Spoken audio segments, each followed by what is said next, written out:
And yeah, I don't know, man. Just, Exactly. Exactly.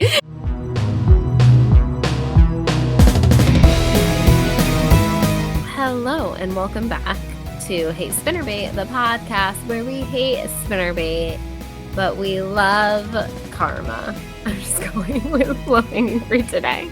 That tagline will make more sense in a minute. Hello, everyone. I am Bethany. With me, as always, is Michael Ann. Michael Ann has a juicy story to start off this episode. Before we get juicy, though, we have a couple little juicy tidbits. I want to do a little housekeeping because last week we kind of came up with a tentative schedule moving forward this year. And because it is us and we are women and it's our prerogative, as Britney Spears once said, to change our minds. It might change, but moving forward, we're going to try a new little thing where we do Dessen one week and then chaos. So it'll be like every other week you either get Dessen or chaos, because 2 episodes a week was kind of frying us. So we're like, we'll go down to chaos every other week. And then like schedule when we were like, you know what? Why don't we just do Dessen and then chaos and then Dessen and chaos, especially as we are kind of sadly winding down on some Dessen books. Hopefully we'll get some new ones soon. Please, publishing gods. But for the time being, that is going to be kind of how we schedule it. So bear with us as we work through our new schedule. And I hope that you all enjoyed as much as we do. And we appreciate not being burnout. So thanks.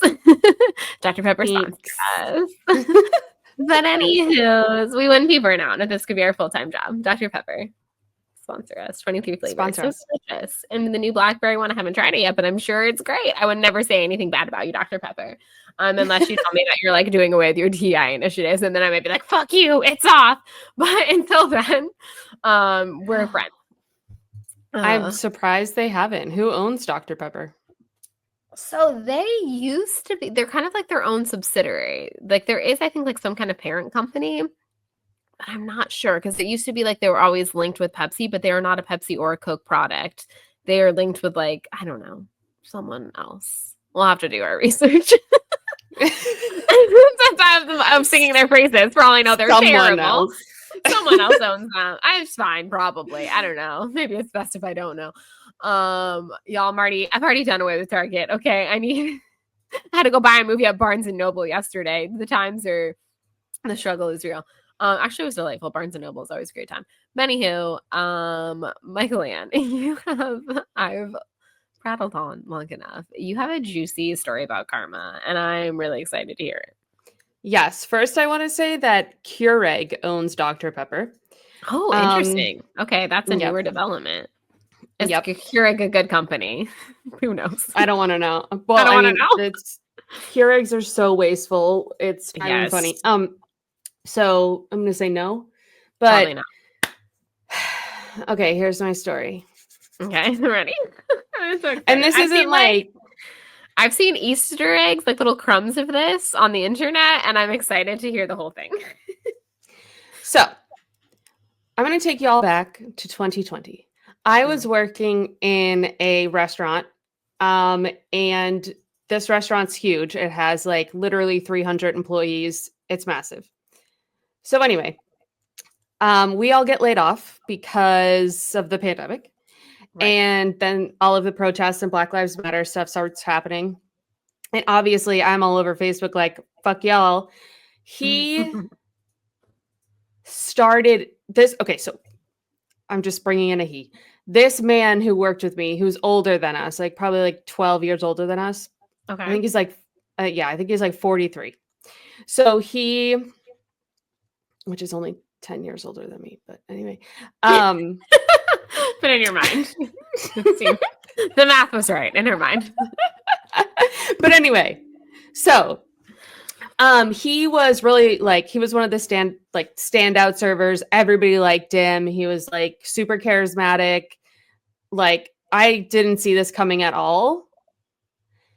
He became like a legit white supremacist, was posting like the most racist shit on Facebook. He was getting in fights with me and the other women that we worked with, calling us cunts and all sorts of other things. And it was like so fucking crazy. And I was like, okay, well, I'm fucking done with this guy. Fuck this guy. But a bunch of people that I worked with stayed friends with him because I don't even fucking know, because they've known him for a long time. I don't know. So anyway, so I've always like kind of kept my eye on these people who kept being friends with him, because I was like, why isn't white supremacy like a deal breaker for you? You know? Right. So it's a big note for me personally. I thought we were all on yeah. the same page. No, okay. Yeah, I was like, okay. But I found out yesterday that he was arrested in October for sexual relations with a 15-year-old. Oh God. Oh God. Why are these things always linked? Like if you're bad in one way, you're always bad in another way. Like just always. And that's pretty much what I want to say to all these people is like, okay, so you push the racism aside. You were like, you know what? I'm white, so like I can excuse it because it's casual, whatever. And now you're going to be confronted with the fact that he is a fucking pedophile. So are you guys going to stand? Are you going to stand by him with this too? Or is that like where the line comes in? Because where is the line? Where is the line for you guys? Just out of curiosity. Just asking. When does he cross it? Oh, man. I will be keeping tabs on his legal proceedings. Don't you worry. He is not in jail, unfortunately. He did post bond. $50,000 his bond was. Crazy. And they paid, holy crap. Yeah. I know bail bonds are a thing, but like that's still crazy. It was paid by his lawyer. His like lawyers on the thing.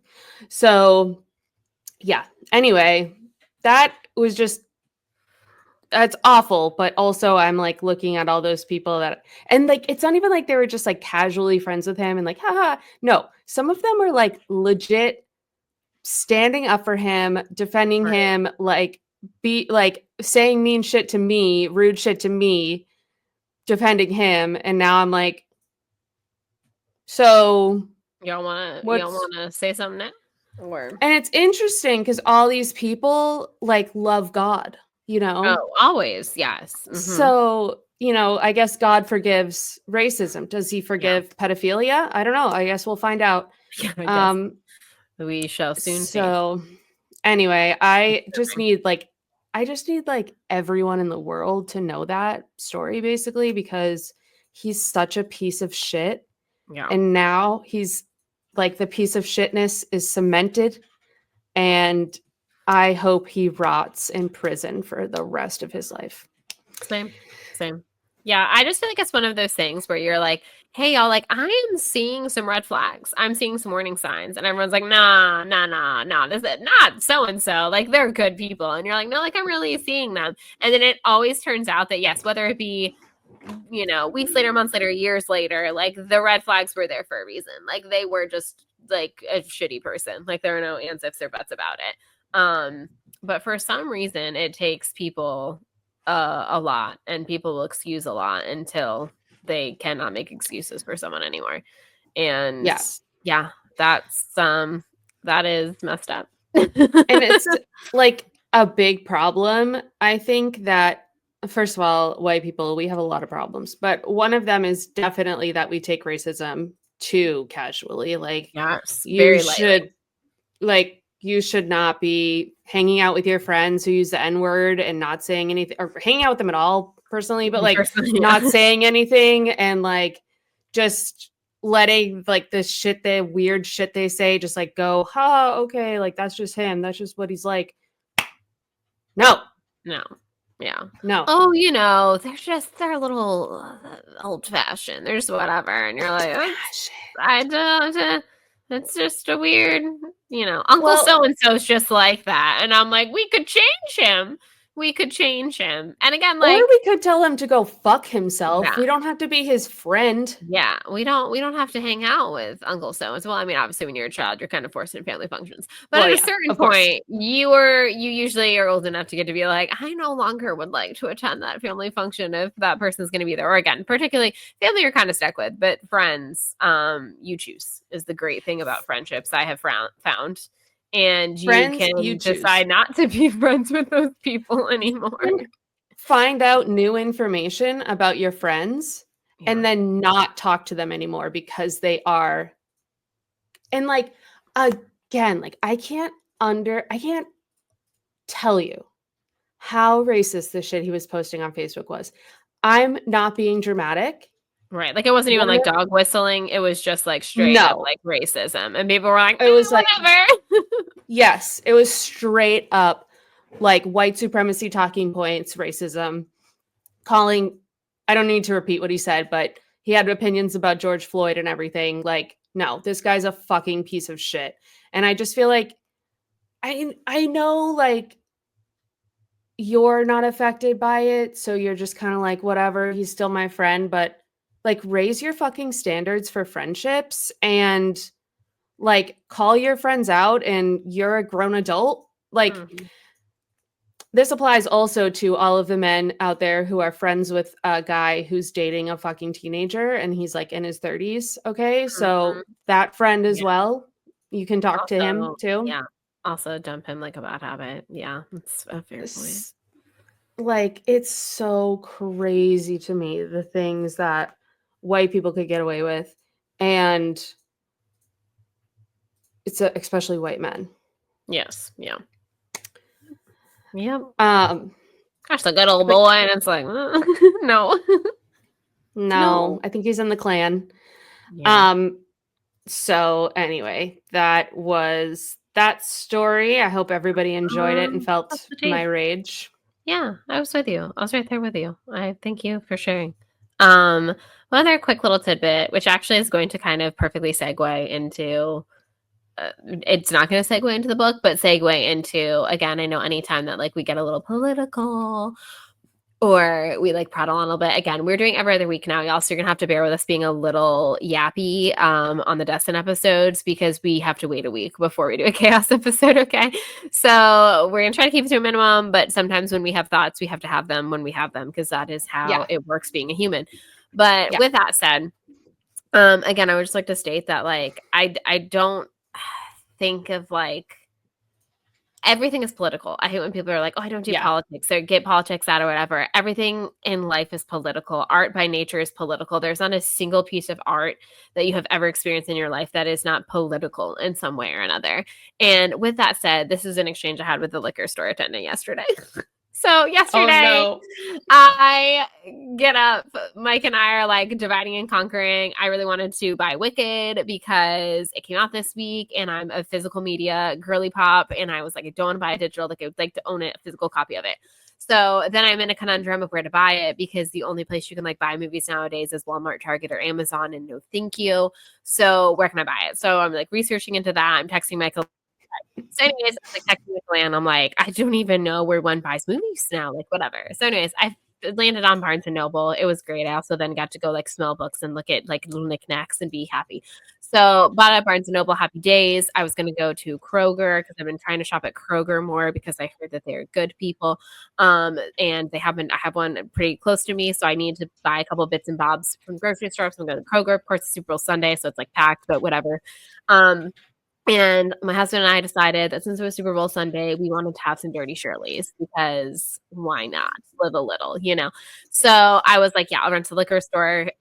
No biggie. Get, a bottle of vodka. So I go, and again, I'm just there like everyone else trying to buy some, whatever, a quick little drink for the Super Bowl. And of course, the couple in front of me is talking about the Super Bowl and they're talking to the little cashier. And I came up with like the tail end of the conversation, so I didn't hear the whole thing of it. But it was just like, I just want to watch a good game. I just want to keep these politics out of stuff. And And I was like, oh my God, okay. And so whatever. And I'm like, I don't even like know what that means, but okay, So they're talking and lady's like, yeah, amen. And so I walk up. They are now gone. I'm a new customer. We're not gonna have the same conversation, ma'am. I don't want to have this conversation with you, actually. So I just put my little vodka on the thing. Hey, how are you doing today? Oh, good. How are you? Give her my ID because she has to see it. Thank you, flattered. So she takes that and then she just like carries on like they're still standing there and she like wants to. I'm like, I like wasn't even part of this conversation, ma'am. And so she's like, yeah, I just want to watch a good football game or a basketball game or go see a movie without it always having to be political. And movie. Usually I just would be like, fuck it, it's not worth it. I'm having like we're done. Like I've already paid. Like she's about to hand me my receipt. Like I'm just like, okay, bye. Have a great day. But I'm just like feeling feisty. Like I'm just so over people. Like we're again not even a full 2 months into this year and I'm done. And so I go, oh, I bet you hate that Trump's gonna be there then tonight.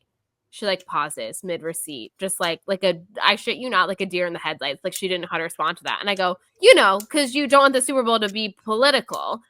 And she just looks at me and hands me their stand. I go, thank you so much. Have a great day.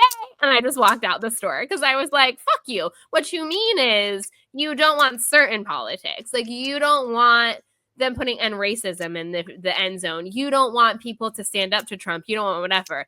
That's what you mean. You don't mean that you don't want it to be political, because for the first time ever, a sitting president is going to be at the Super Bowl, and you're telling me that now is the year that it's not political? No, ma'am, we're not going to play that game. So I was like, oh, okay, so I guess you must hate it that he's going to be there tonight then. I love that. I love that so much. I was like, thank you so much. Have a great day. But yeah, she didn't know how to respond. And I was like, well, I don't work here. I'm the customer. I can say whatever the hell I want. Bye. Yeah, there's plenty of liquor stores. You don't even have to go back if she gets mad. Exactly. I love that so much, out here doing the Lord's work. I also want to say, speaking of the Super Bowl, speaking of politics, Kendrick Lamar's halftime show was incredible. I read a bunch of stuff today about it, the symbolism and the stories he was telling. Yeah. Because obviously it's not for me, so it's just amazing. Like I really am. I don't listen to rap, really. I really don't listen to anything but Taylor Swift and early 2000s emo. Like that's just, but I do listen to Kendrick sometimes with my husband, and it's poetry. Like it's straight up poetry. And then his whole performance, it was just like speechless. I was like, wow. Yeah. And while Trump was there. Yeah, which is pretty iconic. I was like, that's bold. I'm amazed he got away with some of it. I think honestly probably because they didn't know what he they didn't know. Obviously they have to rehearse it and whatever, but I really don't think that the old stuffy people of the NFL understood what he was doing. No, definitely not. So when I was watching it, I was just kind of like, oh wow, I'm amazed that he got away with this. Kudos. And also kind of like you said, I was reading a lot of things today, and I'm not someone who's super familiar with Kendrick Lamar as well. I mean, I know some of his hits. Obviously, I know the whole beef with Drake because it's just fascinating, and I love him for just absolutely continuing to drag him. But I didn't realize how much I was like, oh, it so makes sense now and to me that him and Taylor collabed before, because I didn't realize how much he's into weaving Easter eggs and all these little things, just how clever he is with that. Because I've never really seen him perform before. And so I was just like, oh, that's really fascinating to me. He's just a very, I don't know, just he's very smart and very clever in the way that he did it. I did not see on the Super Bowl stream because they cut it, but one of his backup dancers, I don't know if you read anything about this, had the Palestine Sudan flag, and they cut it from the stream, which is crazy to me. We again act like we don't have propaganda in this country, and we do, because they cut someone holding up a GD flag from the Super Bowl halftime show.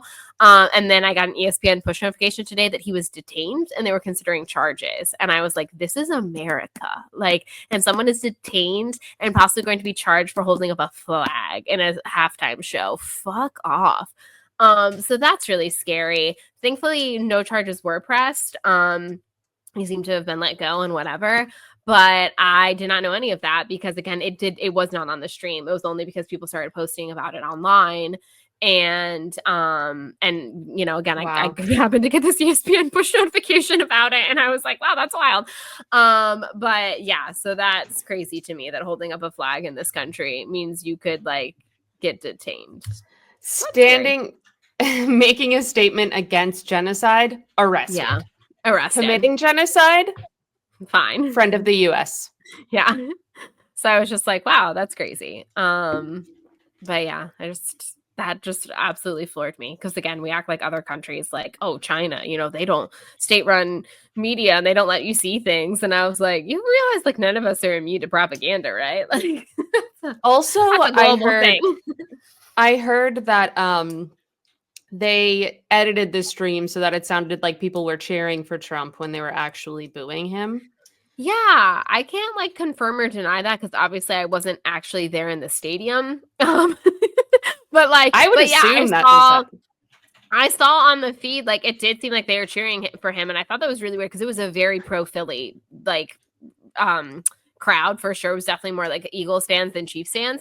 And I just like that's not what I think of when I think of Philadelphia is a bunch of people being Trump fans. I mean, again, the state of Pennsylvania did vote for him, I guess, but still, like I don't think I think of Philly as being like a blue dot in red Pennsylvania, you know. So I was like, oh, that's kind of weird. But I didn't think anything of it until some videos started surfacing. And again, I guess you could say you could edit videos as well. Obviously, people could. So I can't say for certain. I'd have to obviously know someone that was there and to trust their account of it.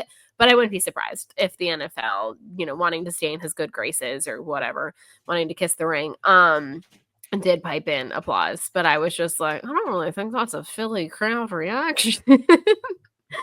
Not the Philly that I know. Oh my gosh.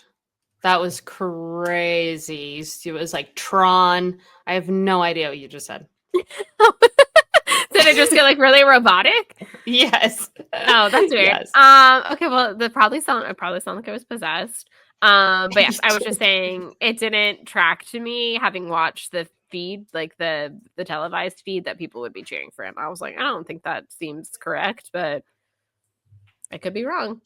But I mean, who knows? Who knows? Some of the players on the field thought it would be an honor for Trump to be there to watch the biggest game of their life. Yeah, an honor.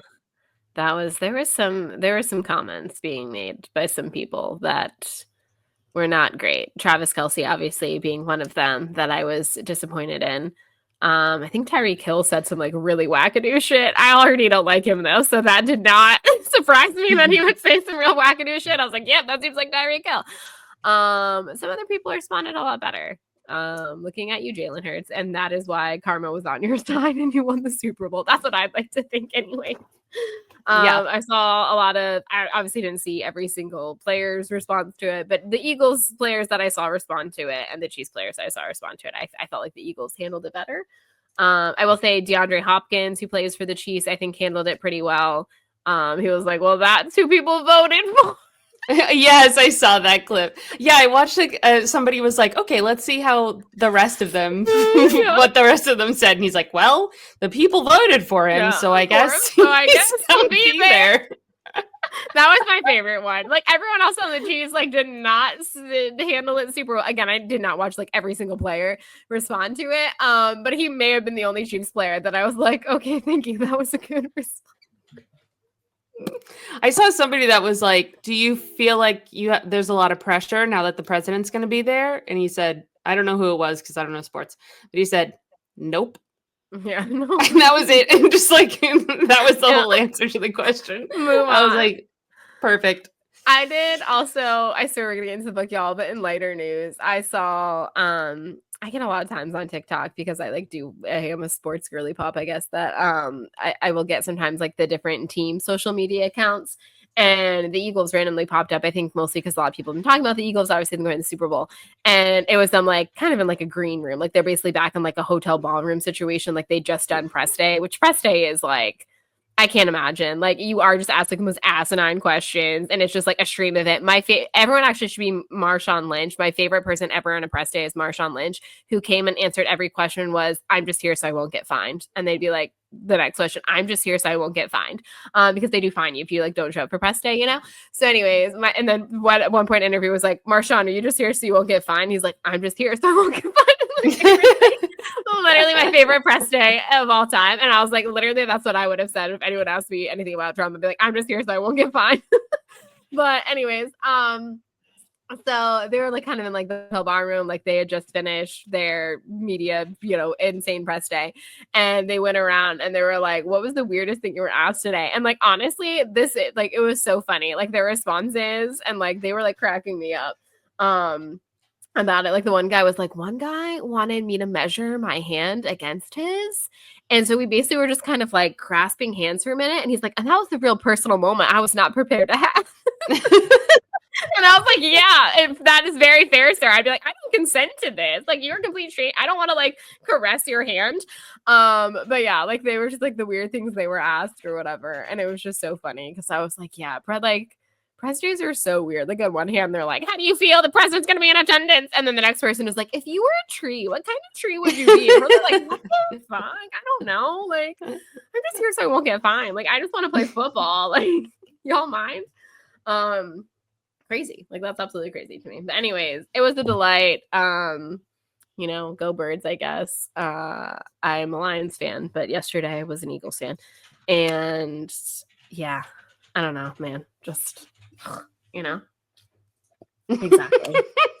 Exactly.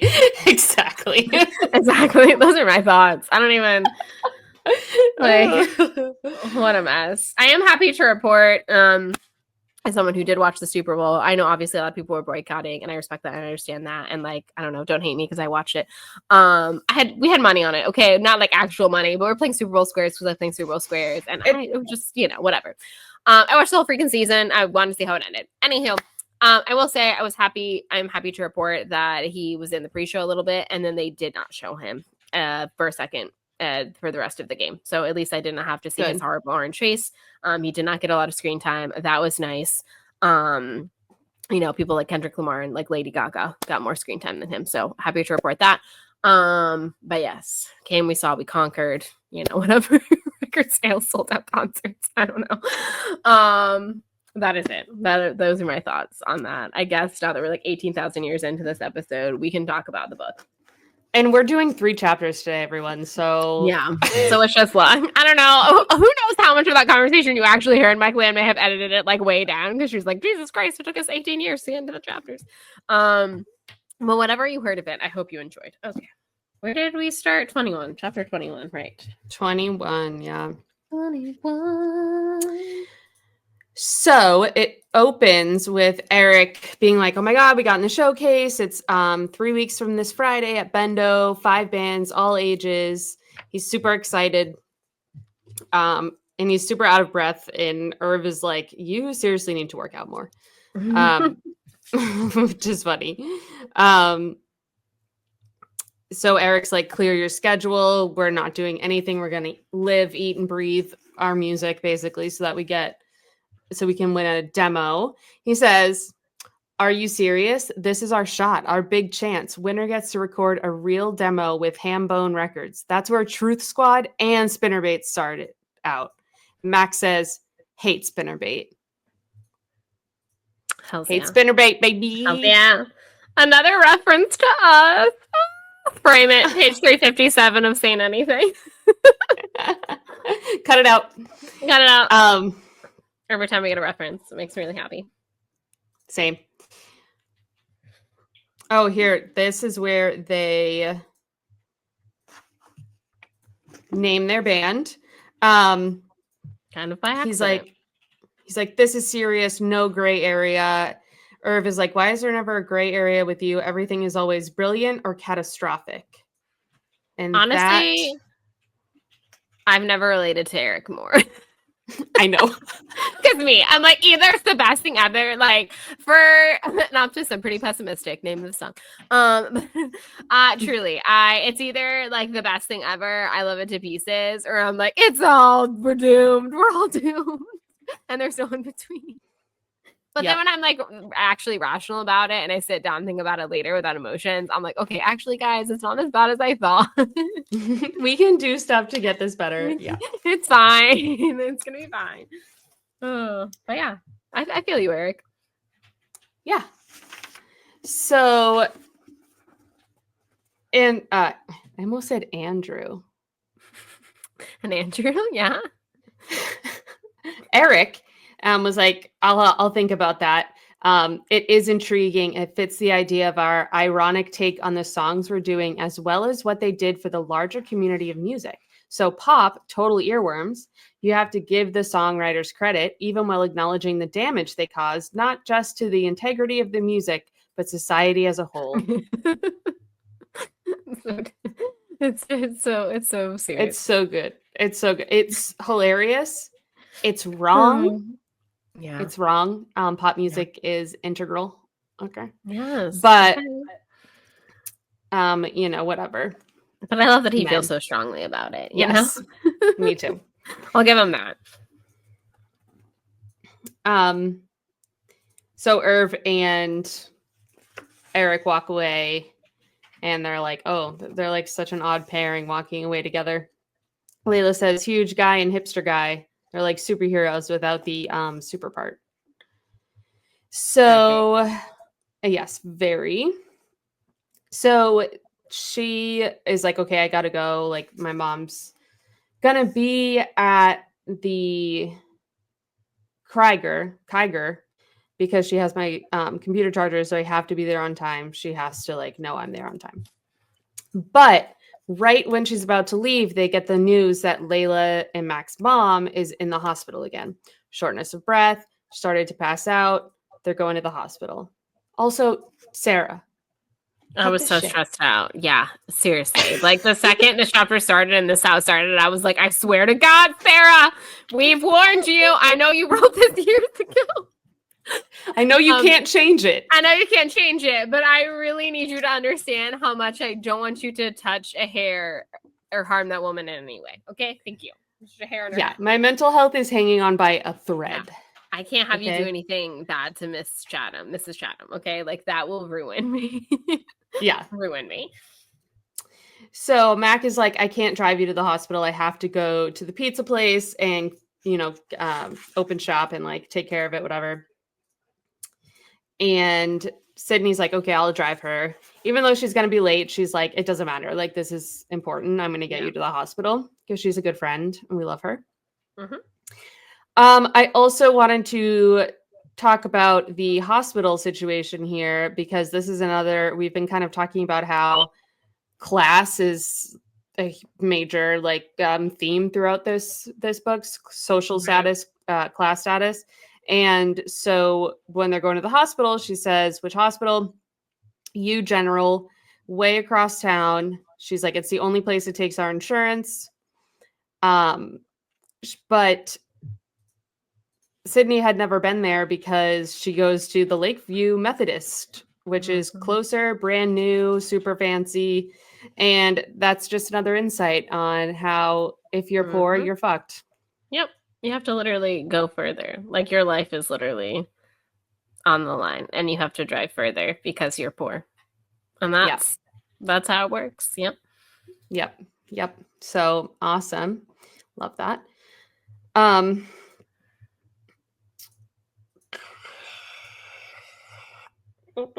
Okay, the sound effect was really, I like that. That was good. Thank you so much for that.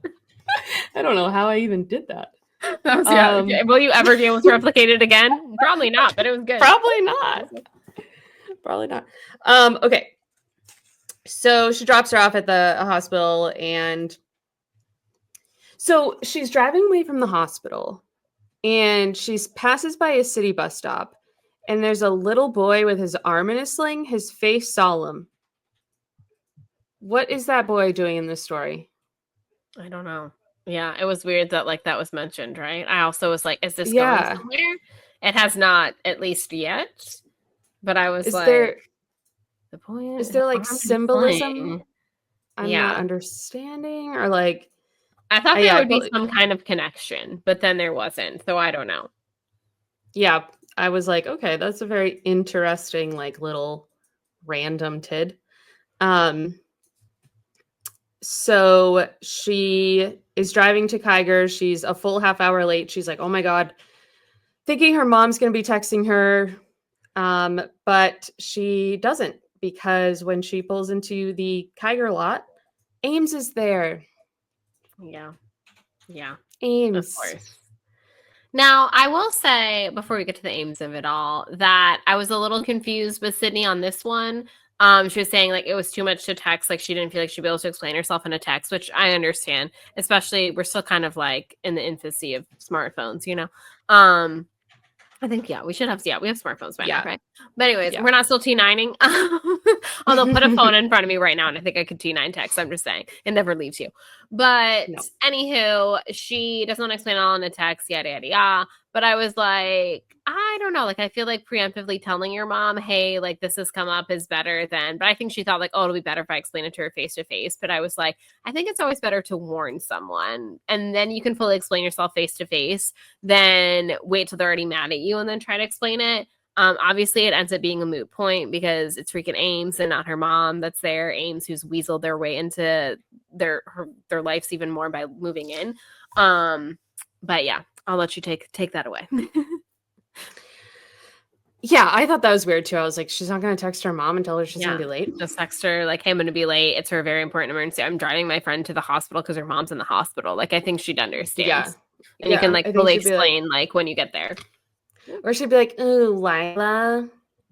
She couldn't take the bus. Yeah, I don't like her. She's poor.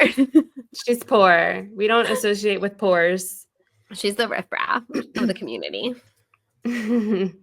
Street rat, riffraff.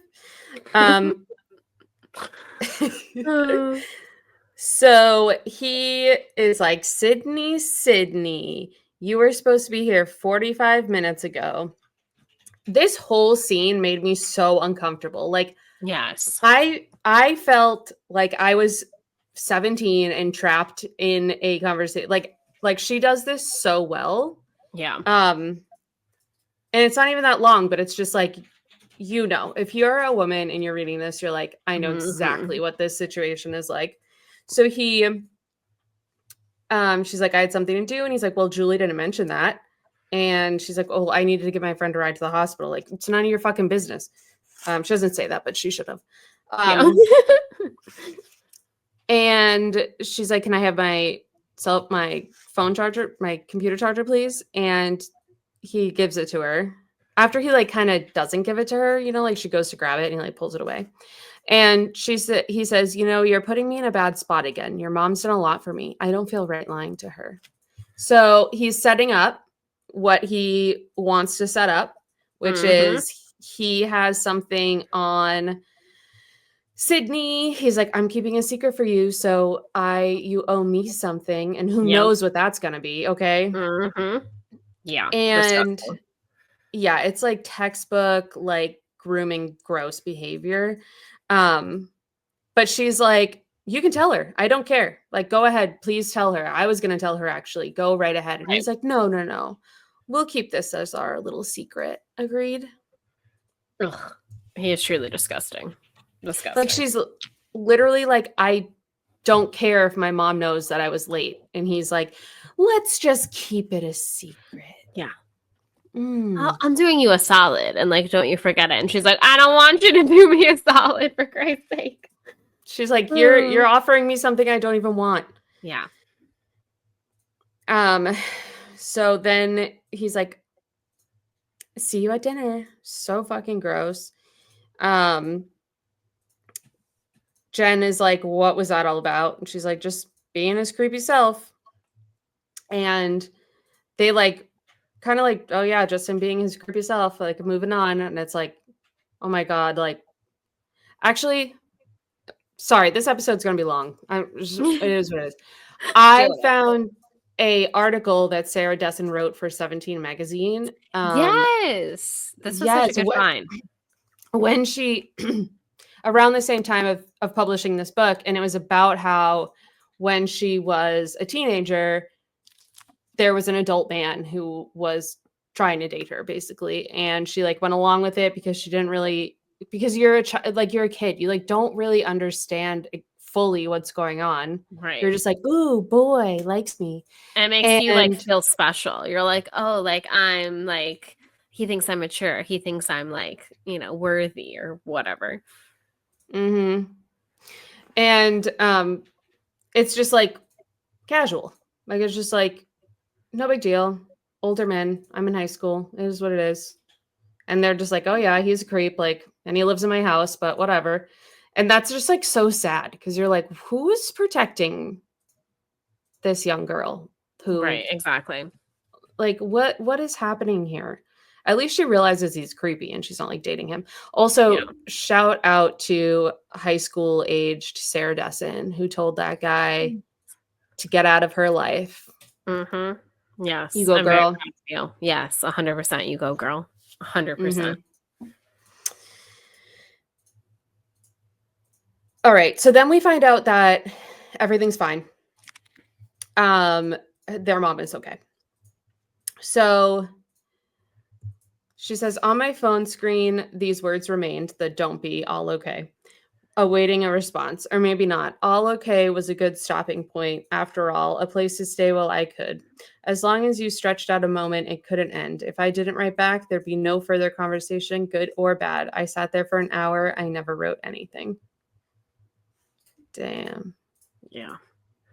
Exactly. Like, she's holding something heavy with this Ames stuff, and it's like, it's crazy. It's crazy. So she's on the phone with Mac later that night. He's eating potato chips because he's stressed. Dun dun dun. I get it. I also am a stress eater. But this is crazy for him because he eats the, gross crackers and 2 almonds and, he's like a big health nut. Yeah, exactly. So he's like, yeah, things are just on my mind, like my mom in the showcase and us. So this is where he kind of expresses some concern, like, it's just, I'll take what I can get when it comes to seeing you, but this isn't great. Like, this isn't ideal. He's like, this is all Spence's fault. Like, this is crazy, which is true. And her mom is overreacting, is all I'm going to say. Yes, 1,000%. The punishment she is getting does not fit the crime. No.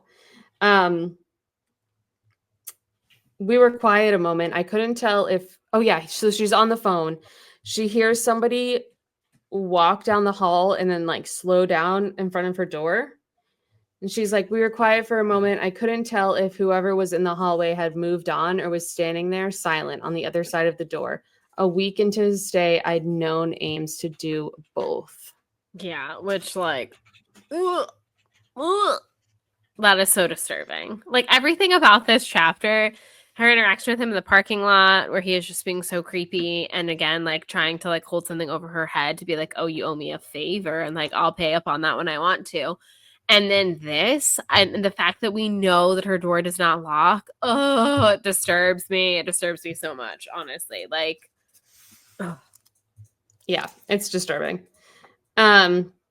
She's like, I thought it was bad before, but now he's like always there. His eyes are always following you around. He's managed to like fill up the house with a lot of his stuff. They share a bathroom. That made me really upset. He's like super messy. He's just like a typical boy. He plays talk radio all day and night. Sports talk radio, I think. That's so tracks for him, honestly. He seems like a talk radio broski. Also, like, does anybody still say talk radio? No. Now you'd be like, I'm listening to my podcast, or like, oh, he's like a podcast bro, or whatever. You wouldn't say talk radio, but yeah, that's love that talk radio. The old what we now would basically refer to as like listening to, I don't know, a Joe Rogan podcast or something. Ugh. Oh my god, no, gross! Don't listen to that man. Listen to Hate Spinnerbait. Yeah, please, gosh, give us the views and the listens. Exactly. Yeah, so she's like, he's in the house, like there's the constant drop-ins. He keeps like finding excuses to come see her in her bedroom. Even if the door is closed, like he will knock. He is like not backing down. He comes in. She starts like, she opens. Okay, hold on. It seemed like he was always passing by my door, peering in at me, stopping to chat while leaning against the door frame. When I started shutting it regularly, he knocked. A soft 3 raps, 1 slow, 2 fast. If I opened it, he always came inside. Which, like, okay. Don't like that one bit. No. So she's like very clearly studying, and he's like, oh, cram time, huh? And she's like, I'm doing homework, yes. She said, at this point, I would have put on my pajamas, but I'd taken to doing that at the last minute. She doesn't feel safe being around him in her pajamas. Which is terrible. Absolutely. Which is crazy. Yeah. he's like, I should have been more like you in high school. Could have avoided a lot of trouble. And he's like, Peyton used to say that you were really different from him and he liked it. He's like trying to use the brother thing with her, but I don't think it's not going to work like it works with his parents. Like, it's just Right. not. She's like, it always made me uncomfortable when he talked to me like this about my brother, but my mom loved it. Yeah, and then they're talking kind of how Peyton is still talking to Ames, but he's not talking to mom. And Ames is like, oh, he just needs space. Like, he'll reach out when he's ready. And he's like, I want him to talk to you, but like, we just have to give him time. And she says, it struck me as odd since Ames was at the house constantly. He claimed to be on the job market, not that I saw him doing anything. But one of these many calls from Peyton, he reported, hadn't occurred with my mom nearby. Like, yeah, I feel like that's what I started wondering here too. And like, is he actually talking to Peyton, or is this like some like an weird act that he's putting on? Yeah, exactly. some like weird control thing. So she gets up with Mac on the phone and she checks the hallway and it's empty. She sees her mom in the war room, and Peyton's door, Ames's door is ajar.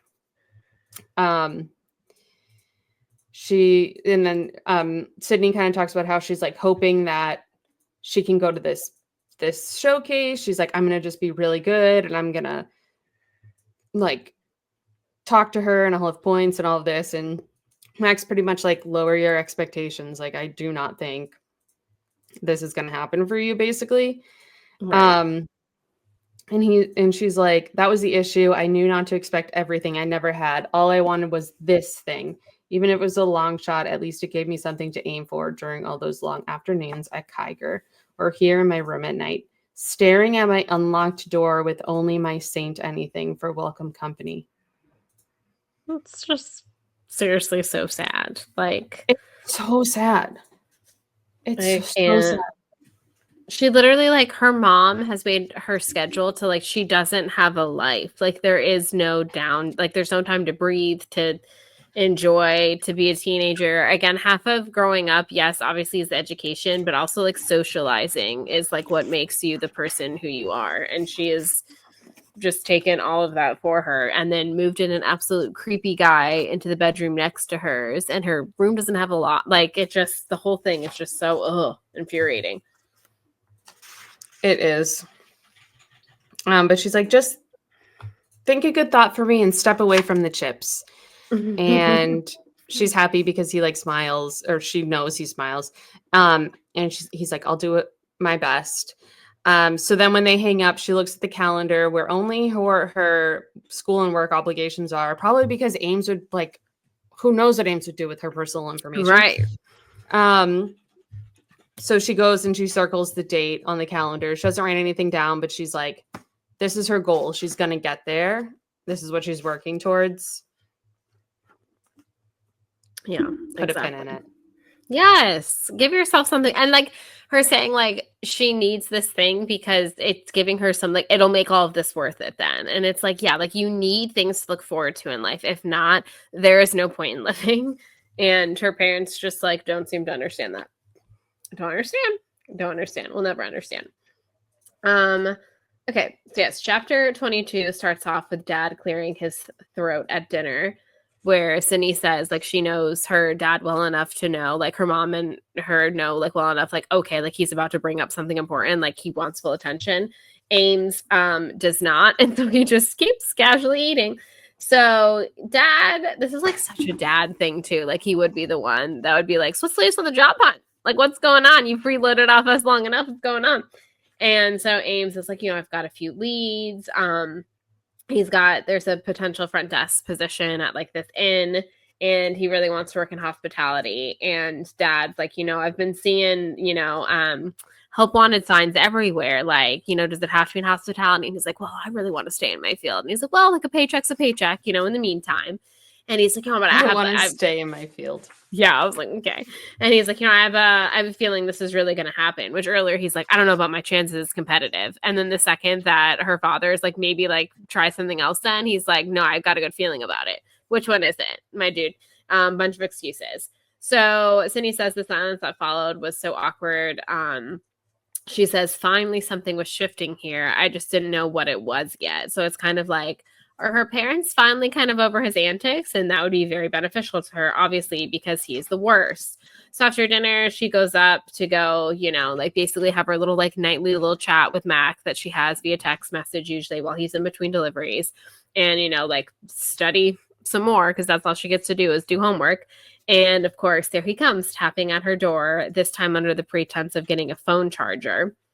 He can't find his, and it's like, again, he just wants to get in her room. And he just goes in, he does that. Like, he pops on the bed and she's like, here you go, like gives it to him right away. And he just sits there and like picks up a magazine and like won't leave. So Mac texts her, gives her the order. She makes her guess as per usual. He's like, yep, I'll let you know. Ames is still in there being a weirdo. And he's like, what you working on? She's like, ecology. Like, she's giving him very short answers because she doesn't want to entertain the idea of this conversation, rightfully so. And basically just then her mom comes in and she is like, was about to tell her something, and she sees that Ames is there on the bed. And she's like, I thought you're supposed to be studying. And she's like, I am. And Ames tries to do like his normal, like charming act, his like normal charming routine with the mom, and is like, oh, like I'm distracting her. And you're like, blame me. And so she's like, well, you better like let her get back to it then. And again, it's kind of this like, is she sort of catching on, or is she just like that much interested in not having a life and studying? Uncertain. But she seems to be like kind of catching on a little bit, maybe. Like, I don't think she likes the fact that he's just like chilling on her teenage daughter's bed. Like, I'm at least give her that. I know the bar is on the floor, but I'm gonna give her that one, Yeah. So literally on the floor. So, mom kind of steps back. Again, it's like, oh, thanks for the charger. Like, has to again keep up the pretense of why he was in her bedroom. And again, he's like trying to woo mom back over. Like, I'm thinking about having some coffee. You want me to make a pot? And she's like, busy. Actually, I'm busy. And it's like, okay, she's turning down an offer from Ames. And so he's like, oh, you have to change your mind. Let me know. She says that when her mom, watches him walk away, and she asks her, you want this open or closed, referring to the bedroom door. And she says, close. And she says, we looked at each other for a long moment. She gets it, I thought. Not all of it, but some. Finally. And so, she says close, and she mom nods and closes the door. And it's like, yes. And again, it's terrible that like, basically grown man sitting on your teenage daughter's bed is what gets it for you. And it's also terrible that you were so wooed by him because of Peyton and so engrossed in Peyton's life that you missed all of this going on in your daughter's life. But now that she like doesn't have that distraction of Peyton because he won't talk to her, she's finally like, something's like a little sus. Again, she's not getting the full picture yet, but she's at least picking up on something. So we will give her that. We do a little flash forward the following afternoon at Kiger. She's there with Jen doing her normal routine because, again, she's not allowed to have a life. And our girl Layla walks in and she is upset. She's looking for Spence. They break the news to her that he is not there. She says that, she like shoves the phone in their face and is like, this is what he said. He said that he was tutoring. And she says that he dumped her over the goddamn phone. And so obviously Sydney feels for her, even though no one likes Spence. But obviously when your friend is upset, even if it's a boy they shouldn't have been with, you are, it's not the time to rub that in their face. That's a conversation for later. Right now it's about sympathy. And so, Mac is out there and she's like, oh, now I understand why he didn't come in as well. Cause like he knew that Layla needed this to just be like us. Like she just needed her girlfriends. And so, she's like, he's an asshole. I knew something was going on. He was suddenly so busy, not replying to my messages. So I called today and asked him flat out and he didn't even deny it. And she says, which again, I feel like so many teenage girls have said this exact same thing. I don't know why this keeps happening to me. I'm a good person. I mean, I try to be. I want you all to know from the bottom of my heart that you are. It's not you, it's them. And you're going to date a bunch of a-holes. And then one day you're going to realize that you're dating a-holes and you're going to choose a better choice. And so Yeah. she's like, I just want someone decent. Like, I read all these romantic books and like they have to exist, right? Like they have to be out there. And so Sydney was saying, she's like, I knew whatever I said right then, she wouldn't hear. With that kind of pain, a deafness comes, which like Sarah, that line is so good. And that line got me. True. Like I was like, like that really? Yes. That was a punch to like the gut, honestly. That's freaking that's beautiful and ridiculously true. She's like, but if she had been able to listen, I would have told her she was right. Those guys were out there. In fact, one was watching us right now, somewhere nearby, keeping his distance, knowing she needed me to herself right then, but still just outside the door, which, it's a little bit of like, yes, like good guys do exist. Your brother is one of them. He's a very good guy, but also that line, like, I'm just gonna read it again. I knew whatever I said right then, she wouldn't hear. With that kind of pain, a deafness comes. Fuck me up. That's so good. That's a good line. So good. Like, I had to stop for a minute and be like, yeah, holy wow, shit. that's so right. Like that's spot on. That's a good line. Truly. I would like to say that in this section, Layla's song is The Prophecy by Taylor Swift. Oh my God, yes. She really is. She's so the prophecy coded, like in this portion of the novel. Oh gosh, honestly. Oh, that's spot on.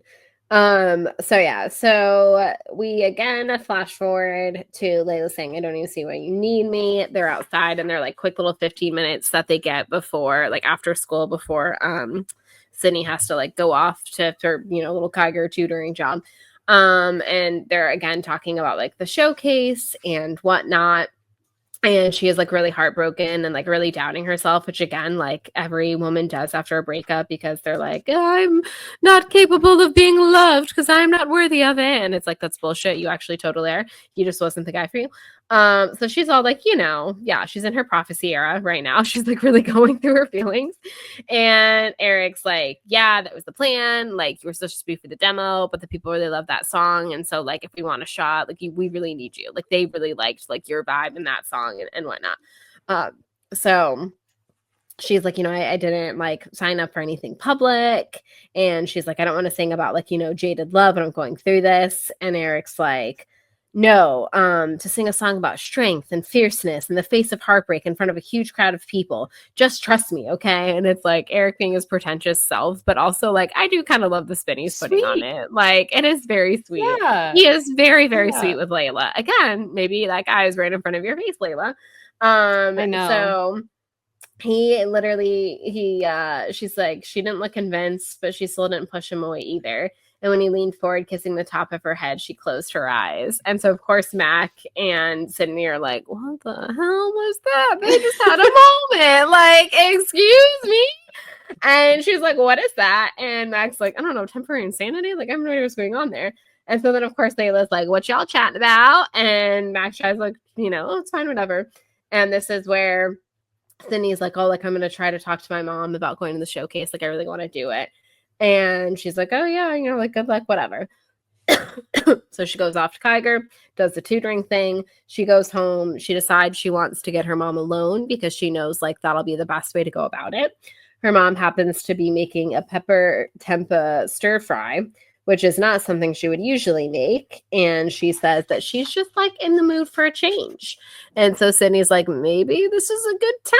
Like, speaking of changes, okay, segue. Thanks, Mom. So she's like, all right, yeah, like I wanted to discuss that. And she's like, okay, I'm listening. And she's like, so I know I screwed up having my friends here and Layla's boyfriend drinking. And of course, her mom's like, you were drinking. And of course, Sydney in her head defends herself. And she's like, I was one sip, but all right.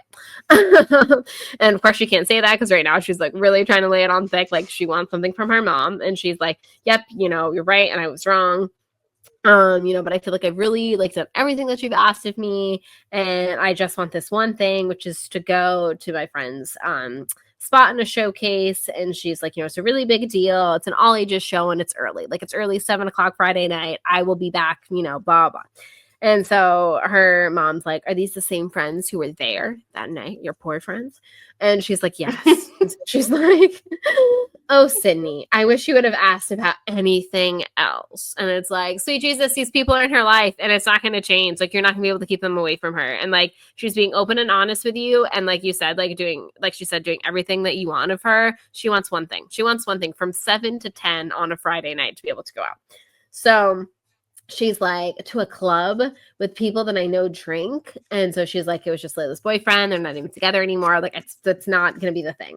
And so her mom just like won't have it. She's like, that's not the point. You know, you're asking is a big leap. We prefer to return your privileges gradually based on how things go.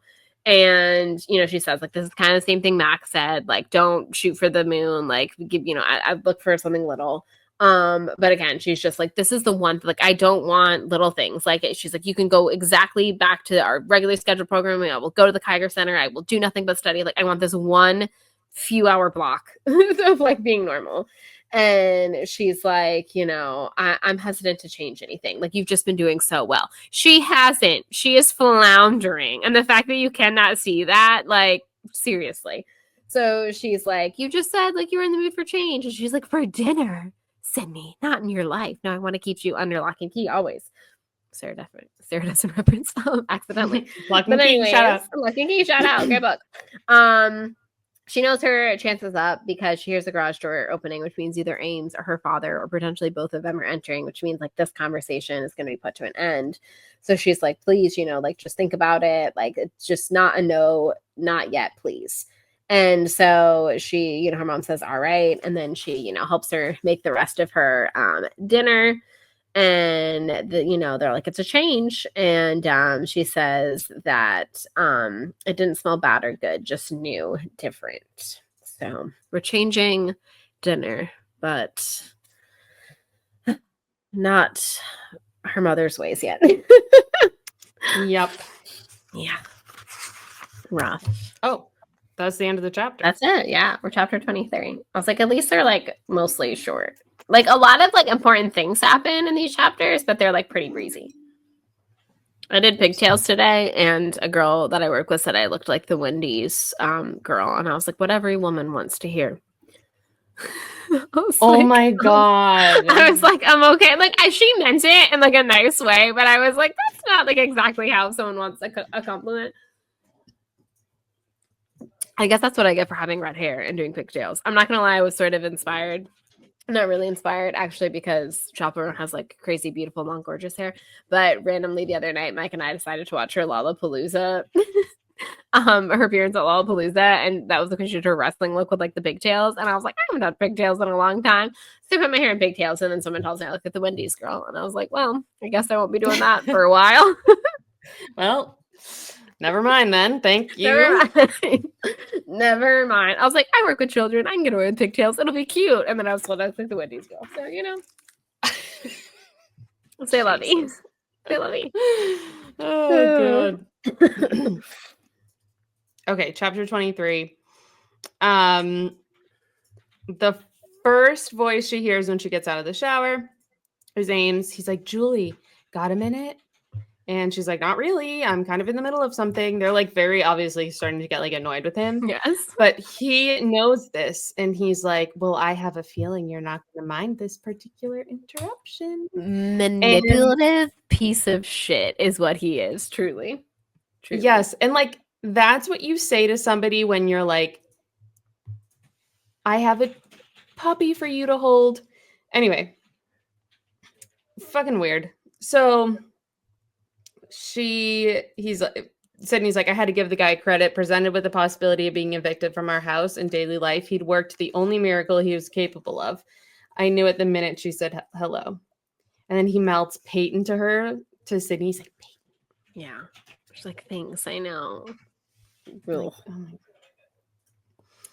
so everything changes. She's like so happy. She loves talking to her son, you know. They talked for a full half an hour. She asked if she could visit. He said no, like he still has kind of some boundaries here, and I love that. Yes, same. She says later I wondered how Ames had talked him around, what he'd said to break his stalemate. If mothers could lift cars off their babies when necessary, it made sense that a person could go even further for their own self-preservation. Mm-hmm. Or like, or like he did nothing. Right. I don't know. Anyway, I can't with this. I have like no patience for people anymore. Anyway, um, so he calls at one point and she answers the phone and she's like, "Yeah, things are tense here. It has nothing to do with you. Mom busted me with my friends over and I was drinking," and she freaked out. And he said, "What? You were drinking?" Sounded so surprised, outright shocked. She was like, "It was just a sip." And he's like, "Don't get caught up in that stuff. You're way too smart." And she's like, "It was a sip." And Can't stress enough. Yeah, cannot stress enough. And she basically took everything away from me. She says, "In the silence that followed, I realized that this was the closest I'd come to telling Peyton how I felt about what he'd done and how it affected all of us. Immediately, I felt I should backtrack, cover my steps, like it was too much, too soon. But at the same time, long overdue. I opened my mouth, but then he was talking. "You're right," he said. "It's not fair. It sucks. I'm so sorry." Yes. I love that they have this little moment. She really needed this moment. 100%. Yeah. I was like, yes, thank you. She's really needed to hear that. Yes. The only one who's like saying the right thing to her and her family. She says it's all right. That's kind of how they left it. She replayed the conversation in her head again and again, getting used to how it made me feel. Like my Saint Anything, it was a comfort I hadn't known I needed until it was finally in my grasp. Love that. Very cute. Yes. So as the days passed, Mom gets a little bit happier. She's like, "Okay, like I think I'm gonna be able to get to Bendo. Like it's looking good. It's looking good. I go to school. I go to Kiger. I go to my room. Good behavior only." And the times I did have with Mac, plus the promise of more to come, were the only thing that got me through. Precious. Oh, precious. Young love. Precious. So a couple times, like he calls her when the band is practicing so she can feel involved. I love that. Also, I love that. I love that. So thoughtful. She says she like obviously can't really hear anything, but it's still nice to like hear the music and stuff. So she's like, "I could only imagine what it would be like to hear Layla sing in person." She says every time she sings, she gets the chills. So then Mac, we go to that Tuesday. And she is about ready to leave Kiger, and Mac texts her, "Just had a weird delivery." She says this was different. He normally started with the order, daring me to guess who'd placed it. "What was it?" "Large pepperoni, garlic knots." And she's like, "Okay." And he's like, "I think it was average. That kid." Yeah. "I think it was that kid, David Ibarra." And she says, I stared at this word, the letters at first not coming together. Like when you've looked at something so much, it starts to feel like a different language. Jem was by the door now, pulling her backpack. And she's like, "See you tomorrow." And what's her face? Sydney is like, "Yes, I will see you tomorrow." And so she calls Mac right away. And she's like, "How did you know it was him?" And she's like, "I didn't at first. Like, I've actually delivered there before." He's like, "It's a ranch off." And she's like, "Pike Avenue." And he's like, "Yeah." "I put it together finally today. Like, he's a nice kid." She's like, "Of course he was. And now, even though I'd seen him at Super Thrift with my own eyes not too long ago, he was more real to me than ever before." That's what a random connection can do. That moment when separate things suddenly come together, like fate tapping you on the shoulder so you'll pay attention. Yep. She is really thinking about David. I would not be surprised if she did not do a little knock on their house, their house, right, on their door. I do feel like by the end of this book, she's gonna talk to him, right? Yeah. Or like see him, or I don't know. I feel like we're leading to it. Hopefully, maybe, or at least talk to her mom about it. Yeah, she's gonna get some sort of closure with this. Yeah, for sure. And he's like, "Are you okay?" And she's like, was I? I couldn't say for sure. After so long just paddling along, trying to keep my head above water, I felt like the tide was turning, sweeping me along with it. She says the showcase was in 3 days. David Ibarra was now not only a face or a Yumi.com page, but a place one I could get to if I chose. She says, for so long, I've been waiting for something to happen, a change to come, now that I could sense it getting ever closer. However, it was all I could do not to step back. So she's like, whoa, this is a lot. Change coming at once. I mean, the concept, the like idea of David Ibarra, like triggers her, stresses her out anyway, like by itself. So we get a little fast forward. She's like, it's time. I'm asking my mom if I can go. She goes into the war room. She's like, can we talk for a second? And her mom like immediately shuts what she's looking at and is like, yep. And Sydney's like, I want to talk to you about Friday and the showcase. And her mom's like, has no idea what she's talking about, which is insane to me. Like, how many times? Why? And this is like a recurring theme between her and her mom. Like, she'll talk about something like the recording studio, and then like the next time she brings it up because she's so distracted by Peyton and upset about Peyton that she's like, "What? Like, it has never happened." And like, you were just so stern and hard about her potentially thinking about doing this, and now you're acting like you don't even remember it. I'd be like, "Remember how you hated the idea, and now you're acting like you don't even know? Screw you, lady!" Like, ugh, it's infuriating to me. Infuriating. It's infuriating. So she's like, make Mac and Lila's band, like it's an all ages show. You'd say you think about it. It starts at 7. I'd be home by 10. Like, she's really pushing for it. However, her mom said, I thought we'd start a bit more slowly than a nightclub. She's like, I haven't done anything or been anywhere for weeks. And her mom's like already over this conversation. She's like, it's just not a good idea. Why don't you call Jen and Meredith, your rich friends, see if they want to do something? And like, my thing too is like, if you're so worried, go with her. Yeah. Be like, okay, yeah, under the condition of I get to go with you, or, you know, whatever. And I'm sure she would have been like, okay, yeah, mom. Again, she is dying for you to know these people. She wants to include you in her world. You're the one who's too busy to do that. And then you're like mad at, like, it just, none of it makes sense. Like, I don't know them. Okay, get to know them then. Like, it's that simple. Exactly. Put in the effort. Yeah. So she's basically like begging her. She's like, please say I can go. But mom is like, no, you're not going to that show. And she's like, with that, my Hail Mary, the field goal kicks that could win the game, but instead went so wide you felt stupid for expecting anything different. She's like, I could have begged more, but there's no point. Once it's a no, it's a no. So the next day at school, she's like standing by her locker telling Mac, and she's crying because she's just like so overwhelmed by this. Layla walks up and is like, excuse me, Mac, what the hell is going on here? And he's like, she's like, it's not him. Like, it's my mom. And so she tells Layla the story and she's crying again. And Layla's like, you're crying about that? Please. I wish someone would tell me I couldn't go. Eric's already so bossy and insufferable. It's only going to get worse. Did Mac tell you that he wants us all to meditate before the show now? Which, like, of course he does. Good. Of course he does. It's so good. So good. She's like, I was touched. I knew she was humoring me. Like, she's like trying to make her feel better. So cute. She's like, that's what serious bands do before gigs. He says, like, meditate, meditate, and visualize. He claims it will get us on the same mental plane in spiritual harmony before we make the actual harmony. Yes. I love him. I love him so much. He is so ridiculous. He is so pretentious in the most adorable way. Yes, I love him so much. She's like, you'll be missed, but like, don't worry about it. It's just one night. Like, there'll be others. Who cares?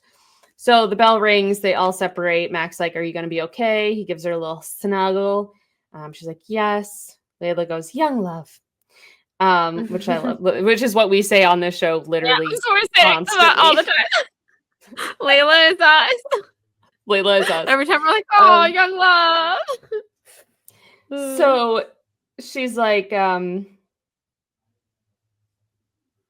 so yeah, they walk away. And the close of this chapter is her saying, they were right. It was just one night, one show, but I wasn't a big crier. My emotions, so sudden and fierce, had surprised me. So much, in fact. that it wasn't until later in the day that I realized the most shocking thing at all of all wasn't that I'd broken down, but that I hadn't been alone when I did so. You only really fall apart in front of the people you know can piece you back together. Mac and Layla were there for me, even if and especially when I couldn't do the same for them.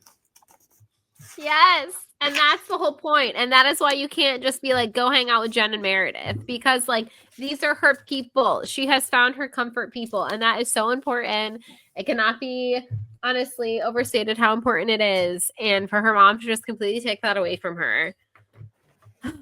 Yeah. And like those, exactly. Like when you know that you can count on someone and they're not expecting anything in return, like they're just doing it because like they're your people. Like obviously, yes, usually it's vice versa and you can be there, but like they wouldn't be mad at her if she couldn't. Like they understand like the circumstances that she's in, and of course they're still going to be there for her, and of course you're going to feel comfortable crying in front of those people. And again, like that is truly like a testament of true friendship and yeah, and just true, you know, whatever. Because yes, like everyone needs a person that they can just break down in front of and feel comfortable with that and not feel judged and feel that they will be in good hands. Very important. And I'm just really mad at you for taking that away from her mom and letting her live next to creepy Ames in your house. But yeah, neither here nor there. We only have 3 more chapters. I'm sad. Yeah. Next episode will be our last episode of this. Yes. I mean, our last episode of this, and then then we have what, 2 more, I think. Yeah, I think 2 more currently published books, which is so wild. It's so crazy. But we have some ideas for what we'll do after. We're thinking Sisterhood of the Traveling Pants. We're thinking The Princess Diaries. Also, I've never seen Twilight.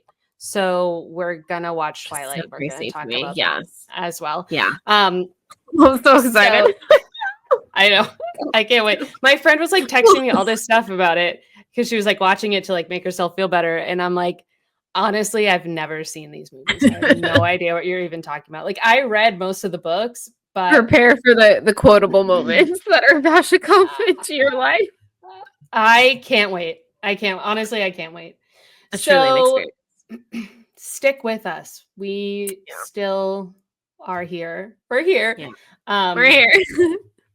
trying to be a little bright spot, and there's some venting and some ranting, but overall trying to be a bright spot in hopefully everyone's weeks. Yes, we love you. Take care of yourselves. Please don't let the bastards get you down. Damn straight. Exactly. Couldn't have said it better myself. Be well, everyone. Talk to you next week. Bye.